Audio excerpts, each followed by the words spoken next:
Hey everyone, it's May and it's really freezing out, so I have my blanket back on. Let's see, I just finished watching the next Dino Thunder episode, Tutenhawken's Curse. So this one begins: the students of Reefside are on a field trip touring an Egyptian history museum. I wonder if Anton Mercer is still their teacher. That's a plot point we just kinda dropped. The tour guide explains an elaborate sarcophagus belonging to a pharaoh, Tutenhawken. Ethan excitedly writes down the hieroglyphics surrounding it, hoping he can decipher them. At Haley's cyberspace, Ethan translates the glyphs, and they rhyme. I'm sure that was an unexpected coincidence on Tutenhawken's part. Connor and Kira warn Ethan about the Pharaoh's curse that the thing mentions.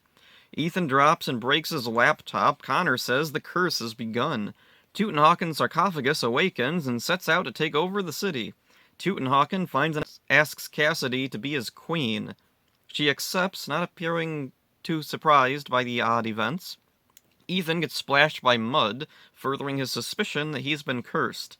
Elsa and Mesagog see Tutenhawken and plan to ally with him. Then they see Ethan and decide to send Tyrannodrones to fight. Elsa questions, "Don't we need a reason for sending the Tyrannodrones?" And Mesagog just responds, "Yeah, weird, right?" or something. At Haley Cyberspace, Ethan comes in and tells the others about what just happened. Cassidy comes in dressed like Cleopatra, and Devon is also in Egyptian garb. Ethan goes over to talk to Cassidy, who's eager to show off some jewelry she got. And then Ethan, flies off the handle and tells her he used to tell people she wasn't shallow, but he guesses he was wrong, and huffs off.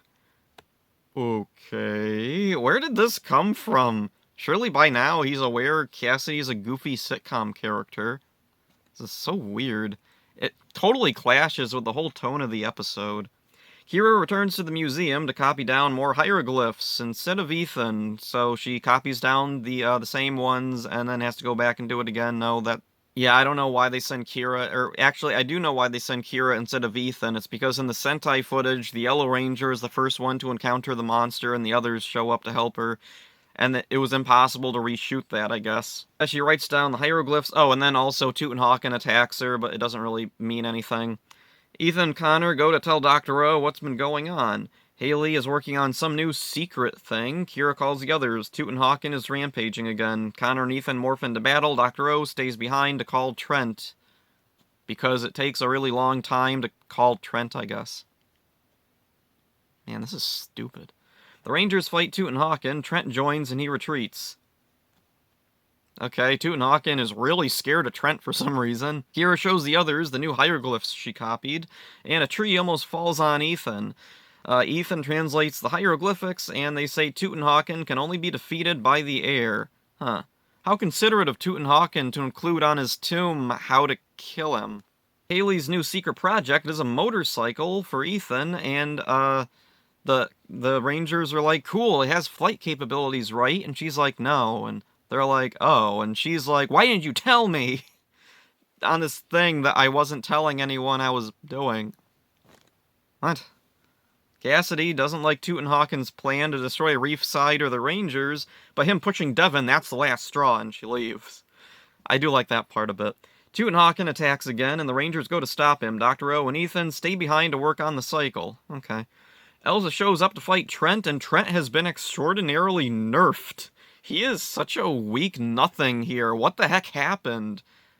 This is such a split from, every time he's appeared before. Ethan arrives with his new cycle and destroys Tutenhawken. Mesagog uses the Hydro Regenerator to revive him, which I guess he can do. Huh, neat. The Rangers go to battle him, but Trent stays behind to fight Elsa because she's the new Zeltrax.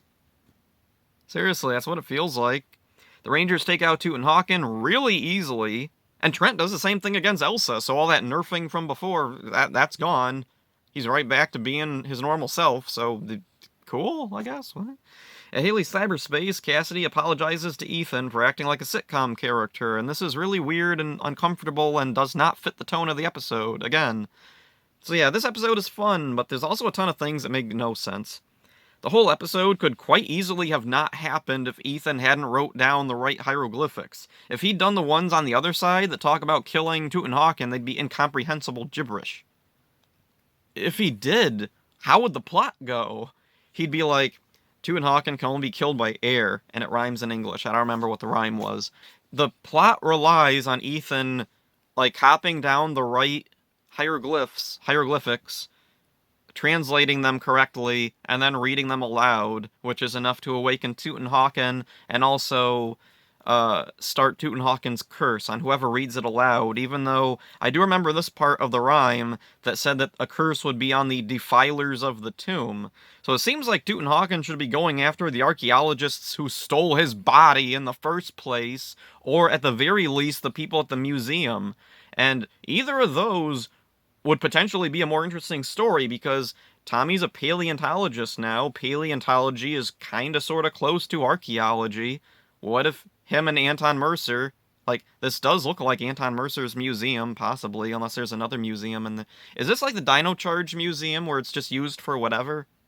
Anyway, I thought, wouldn't it be so cool if Tommy or Anton Mercer were the ones that defiled Tutenhawken's tomb by stealing his body? It seems like that would be a far more interesting story than he curses Ethan just because. It seems like he should be grateful to Ethan. He seems happy to be alive. He should thank Ethan for bringing him back to life. Why does he curse Ethan? That doesn't make any sense.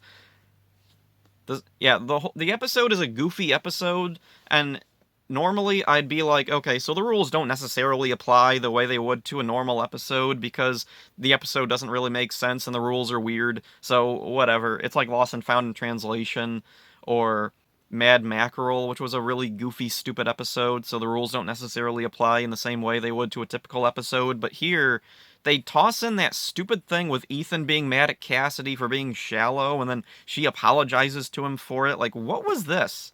What purpose did this serve? Like, that makes it seem like they want everything to be taken seriously, but you can't. None of it makes sense.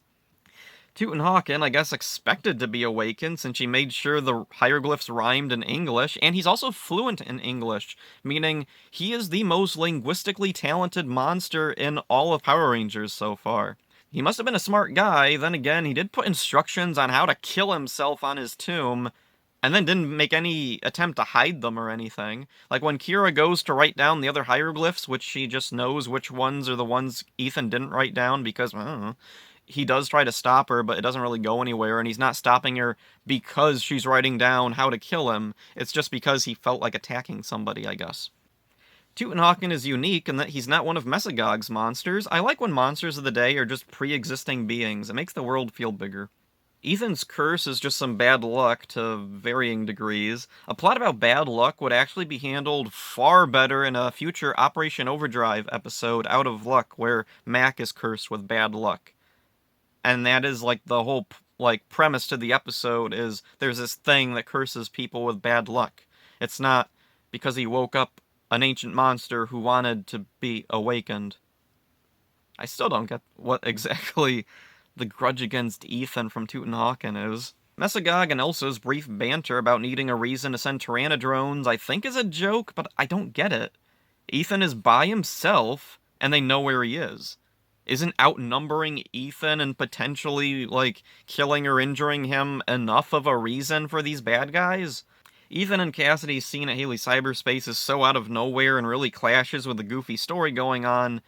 Cassidy is just acting the way she always acts. She's a silly character who does silly things. Why isn't Ethan aware of that? It's so weird that this episode so hard needs the audience to just suspend their disbelief and just accept that, yeah, this is goofy stuff going on, don't think too much about it. But then we do have to think about Ethan apparently just forgot who Cassidy was. There's even a resolution at the end for it, and I don't understand how it ties in with anything, and it really feels like some Disney executive was looking over the episode and insisted someone had to learn something every episode, and this was just shoved in at the last minute. Trent's missing for most of the episode, and when he finally joins the battle, he's significantly less powerful than before, at least until the second match with Elsa, and then he's right back to wiping the floor with her, so I don't know what's going on. Haley working on Ethan's cycle in secret. She doesn't even tell Tommy about this. That comes off very strange and forced and just uncomfortable when she yells at the Rangers for not telling her they needed something with flight capabilities when, like, She wouldn't tell them what she was working on for no reason. It was Ethan's motorcycle. What's so secret about that?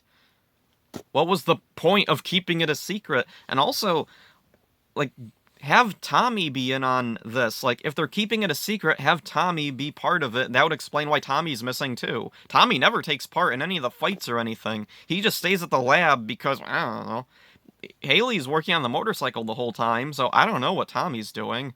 The cycle being revealed not to have flight capabilities, again, I think is a joke, but I don't really get it. It's like Mesagog and Elsa's thing.